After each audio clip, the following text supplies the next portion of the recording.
In this section, you're going to learn how to write queries that summarize data. For example, you will learn how to write queries that report sales by clients or state, so we can see how much we have sold in each different state. These are the answers to some common questions that businesses ask. So the stuff that I'm going to show you in this section are extremely useful, especially if you work in a large organization with lots of data. Every single day, you'll have to write queries to summarize data. So let's get started. The first thing you need to understand is how to use aggregate functions in SQL. So a function, as I told you before, is a piece of code that we can reuse. MySQL comes with a bunch of built-in functions. Some of these functions are called aggregate functions because they take a series of values and aggregate them to produce a single value. For example, we have the max function for calculating the maximum in a series of values. We also have min, average, sum for calculating the total, as well as count. Now, with all these functions, as you can see, we'll have to use parentheses to call or execute them.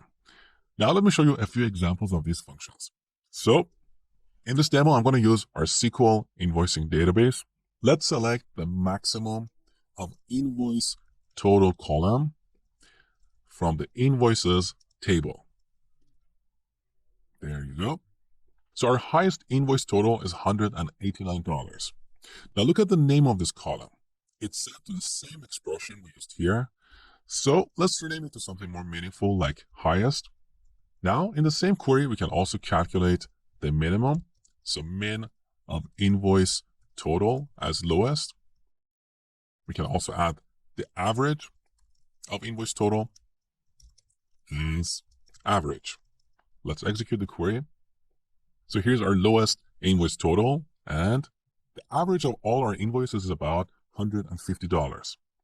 Now, in this example, I'm applying these functions on a column that has numeric values, but you can also apply them on dates and strings.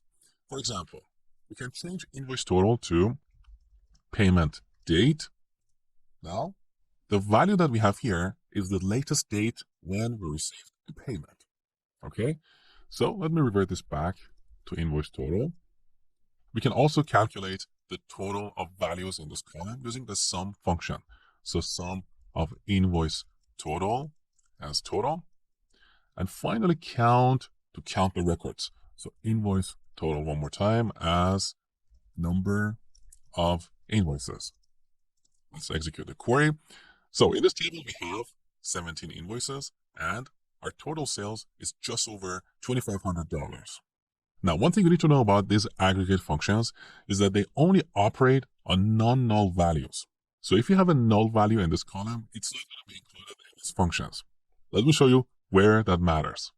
So as another example, I'm going to calculate the count of payment date. So let's rename it to count of payments. So as you know, this column accepts null values. So when we execute this query, we get 15 because not all of our invoices have been paid. So the count function returns the count of records with non-null payment dates. Okay. Now, if you want to get the total number of records in a table, irrespective of null values, you would have to use count of star. So as total records, let's execute it. There you go. So in this table, we have a total of 17 records. Now let me delete lines 6 and 7. We don't need them anymore. Another thing you need to understand here is that most of the time we use column names here, but we can also write an expression. For example, here we can write an expression like invoice total times 1.1. When MySQL tries to execute this query, first it will get the values in this column.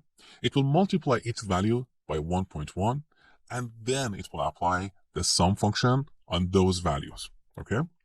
Also, if you have a filter here, these functions calculate the summary values for records that match your search criteria. For example, let's say where invoice date is greater than 2019 July 1st. So we only want to get the invoices for the second half of the year. Now, when we re-execute this query, we're going to see different values here. Let me show you. So we only have 7 records that match this criteria. And our total is also changed. So here we have the total sales for all the invoices issued in the second half of the year. And here's one last thing you need to know. By default, all these functions take duplicate values. If you want to exclude duplicates, you will have to use the distinct keyword. Let me show you an example. So instead of calculating the total number of records, let's calculate the records that have a client ID. So we get 7, but if you look at the data in this table, you will see that many of these clients are duplicated. Let's have a quick look here. So here's the invoices table. There you go. So we have client 5 duplicated in a few places. Same is true for client 3. So our count function is returning the count of records that have a client ID. It doesn't care if we have duplicates or not. If you want to count only the unique values, you will have to use the distinct keyword. So back to our query. Here in our count function, we use the distinct keyword. And now when we execute this query, instead of 7, we get 3 because we have 3 unique clients that have an invoice after this date. All right, here's a fantastic exercise for you to practice what you have learned so far.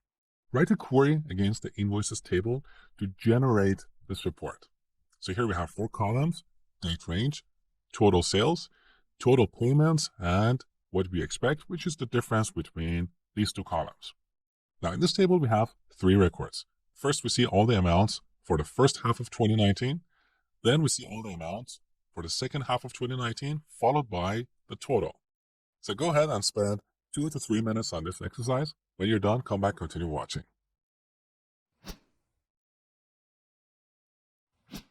All right, first, let's calculate all the values for the first half of 2019. So we select a string literal or a label, first half of 2019, and we give it an alias as date range. Otherwise, the name of our column is going to be first half of 2019. That's not what we want, right? Next, we calculate the sum of invoice total and rename it to total sales. Then we calculate the total payments. So payment total as total payments. And finally, sum of invoice total minus payment total. And we call this what we expect. We're going to select all these values from the invoices table, where invoice date is between 2019 January 1st and 2019 June the 30th.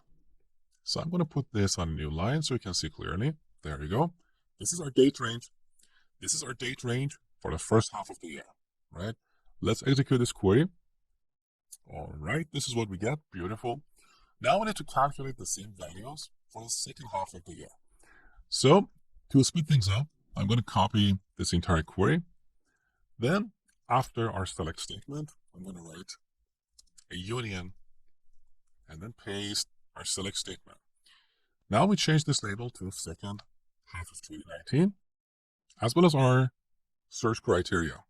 So we only want to select the invoices where invoice date is between July 1st and December 31st. Let's execute our query one more time. All right, beautiful. Finally, we need to calculate the total for all invoices in 2019. So one more time, we're going to use the union operator and paste our query. Then we're going to change the label to total. And finally, our search criteria is going to be from January 1st to December 21st. Let's execute the query one more time. And here's the end result.